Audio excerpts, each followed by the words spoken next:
Dan usai rapat Koalisi Indonesia Maju di kantor DPP Partai Golkar Kamis malam, Ketua Umum Golkar Erlangga Hartarto tetap menugaskan Ridwan Kamil untuk maju Pilgub Jawa Barat atau DKI Jakarta dan bukan maju jadi cawapres. Gubernur, apakah Pak Di dalam Pak. Jawa Barat? Terima kasih ya. Di tengah keinginan Ketua Umum Golkar Erlangga Hartarto yang menginginkan kadernya Ridwan Kamil untuk maju sebagai calon gubernur di Pilkada mendatang, belakangan justru muncul suara kader Golkar lain yang mendorong Ridwan Kamil untuk menjadi bacawa pres mendampingi Ganjar Pranowo karena dinilai lebih menguntungkan buat efek politis ke Golkar. Dan untuk lebih lengkapnya sore ini kita ulas bersama dengan Wasekjen Partai Golkar Aceh Hasan Syazili dan juga pengamat yang juga Direktur Eksekutif Parameter Politik Indonesia Adi Praitno. Sore Bapak-Bapak. Sore, Assalamualaikum. Pak sore, Andre. Waalaikumsalam. Saya mau ke Kang Aceh dulu. Kang Aceh, ini kan Partai Golkar jadi melihat yang lebih menguntungkan mana sih, memajukan Kang Emil menjadi gubernur atau mendorongnya untuk menjadi bacawa pres entah ke Mas Ganjar atau ke Pak Prabowo? Ya, mendorong Pak Erlangga Hartarto dong sebagai ketua umum untuk menjadi cawapres dari Pak Prabowo, itu yang sekarang menjadi prioritas. Ya, Kalau jadi Kang Emil? sejauh ini kita masih konsisten untuk mendorong Pak Erlangga sebagai cawapres dari Pak Prabowo, karena bagaimanapun saya sebagai kader tentu menginginkan supaya Golkar ada dalam koalisi Indonesia Maju ini dengan menjadikan Pak Erlangga sebagai calon wakil presiden. Nah, soal posisi Pak Emil, saya sebagai ketua DPD Golkar Provinsi Jawa Barat tentu punya keinginan Pak Emil yang memiliki tingkat popularitas dan elektabilitas yang sangat tinggi di Jawa Barat, kita dorong bekerja untuk kemenangan partai, ya, agar pemilu 2024 nanti beliau betul-betul bisa mendorong Partai Golkar menjadi partai pemenang. Dan setelah itu, jika Golkar menjadi pemenang di Jawa Barat, maka kita dengan sendirinya Pak Emil akan next election dalam pilkada tentu akan lebih mudah gitu untuk menjadi gubernur kembali di Jawa Barat. Gitu. Oke, tapi kan kalau kata Waketum Partai Golkar sendiri, yakni Pak Mekeng bilang realistis dong, kenapa enggak majukan Kang Emil nih sebagai bacawa pres, kan udah ada tawaran. Harus dilihat pernyataannya Pak Mekeng itu dalam konteks kalau Pak Erlangga ya tidak menjadi cawapres. Jadi tetap Pak Mekeng menginginkan supaya Pak Erlangga itu diutamakan sebagai ketua umum partai menjadi cawapres gitu loh. Artinya kalau tidak dimajukan atau tidak dipilih, artinya boleh dong Kang Emil? Enggak, makanya saya tidak mau berandai-andai. Sekarang fokus kita adalah memastikan bahwa Pak Erlangga bisa dipertimbangkan oleh Pak Prabowo sebagai calon wakil presiden gitu loh. Maka karena kita pun juga ada kader partai di internal kita ya yang tadi disampaikan oleh Pak Mekeng.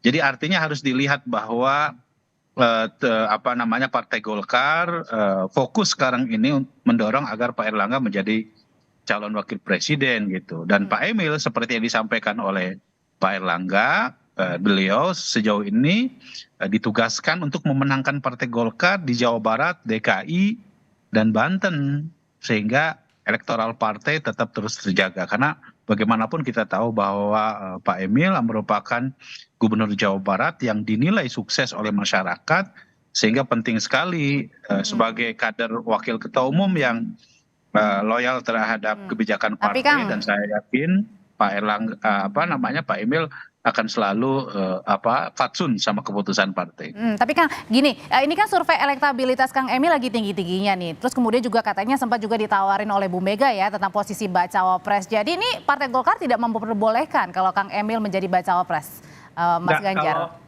Kalau di Golkar itu kan ada urut kacang, Mbak. Sebagai partai yang sudah memiliki sistem kaderisasi yang ajak, tentu kita harus pertimbangkan juga bahwa ketua umum tentu harus kita jadikan sebagai prioritas gitu. Jadi saya kira sistem kaderisasi kita di sini harus tetap berjalan dengan baik ya, sehingga partai tetap marwahnya bisa terjaga, dan tentu kita harapkan ya Pak Prabowo juga merupakan pasangan yang sangat tepat jika mengambil Pak Erlangga. Beliau ahli ekonomi, sementara Pak Prabowo ahli geopolitik. Tentu ini adalah pasangan yang klop. Oke, gitu. artinya sampai sekarang posisi dari Partai Golkar ada tetap menginginkan ketumnya untuk menjadi bacawa pres ya, pendamping Pak Prabowo ya. Kalau gitu sekarang saya tanyakan Kang Aceh ke Mas Adi. Mas Adi, kalau di dalam tubuh internal Partai Golkar sendiri kan udah beda-beda, lagi beda-beda pandangan nih. Nah ini apa sih yang dilihatnya? Ya saya kira dua hal, Audrey. Pertama, di Golkar itu sampai hari ini sangat kelihatan terus mengupayakan supaya Pak Erlangga Hartarto lah yang kemudian dipilih oleh Prabowo Subianto sebagai pendampingnya di 2024. Ini kan satu sinyalmen politik bahwa tak boleh ada orang lain, tak boleh ada partai yang mencoba untuk menggoda kader-kader Golkar di luar Erlangga untuk bisa maju di 2024. Oleh karena itu saya seringkali mengatakan kalau tidak mau ada goncangan politik, kalau tidak mau ada jalan liku dan terjal yang mendaki dihadapi oleh Ridwan Kamil, ya memang sebaiknya fokus sebagai calon gubernur di 2024 jauh lebih tenang. Apalagi misalnya maju pilgub di Jakarta ataupun Jawa Barat, itu jauh lebih realistis dan sebenarnya bagi Ridwan Kamil, mengingat posisinya sebagai petahana. Nah yang kedua, kalau yang saya tangkap, pernyataan Pak Mekeng itu semacam ultimatum politik sebenarnya kepada Prabowo.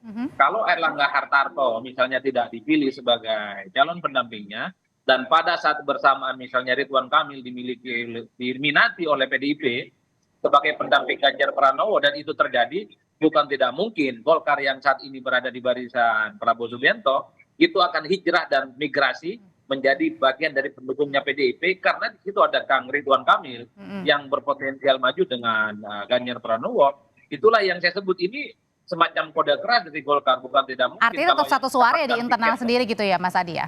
Betul, artinya apa? Kalau cawapres justru jelasnya bagi Ridwan Kamil yang notabene-nya adalah kader dari Golkar, bukan tidak mungkin gitu Golkar akan hijrah mendukung Kang Ridwan Kamil yang berpasangan dengan Ganjar Pranowo. Apalagi misalnya Pak Erlangga ini sudah disorongkan sebagai ketua umum Golkar, tapi tidak kunjung ada hilal politiknya oleh Prabowo Subianto. Karena bagi Golkar in the end-nya itu pastinya realistis, mencari figur kader internal terbaik mereka yang mendapatkan tiket cawapres di 2024 nantinya. Oleh karena itu, kalau dilihat kecenderungan rata-rata memang sampai saat ini Golkar terus berupaya meyakinkan Prabowo bahwa yang dipilih itu bukan Ridwan Kamil, tapi Pak Erlangga Hartarto. Saya kira di situ poin saya. Tapi emang benar Kang Aceh kalau pernyataan dari Pak Mekeng ini merupakan ultimatum untuk Gerindra dan juga Pak Prabowo? Ya makanya itu yang saya bilang tadi, harus dilihat pernyataan Pak Mekeng itu bukan di akhir tapi juga di awal. Jadi Pak Mekeng mengatakan kan jelas bahwa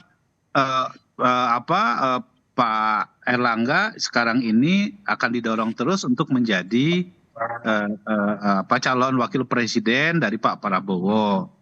Ya. Namun pada saat yang bersamaan kan kita juga tahu ya bahwa Pak Ridwan Kamil juga katanya dipanggil.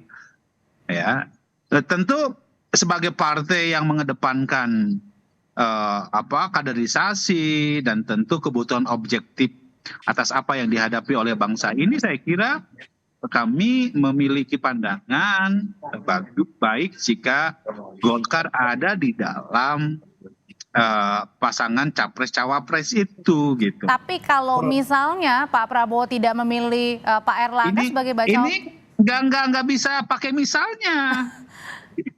Kan mau berandai-andai. Tinggal bentar lagi Kang, harus hitung-hitungan juga Kang. Iya nggak bisa pakai misalnya. Ini kan lagi terus diperjuangkan gitu loh. Ya kan, politik itu kan nggak bisa berandai-andai. Kalau berandai-andai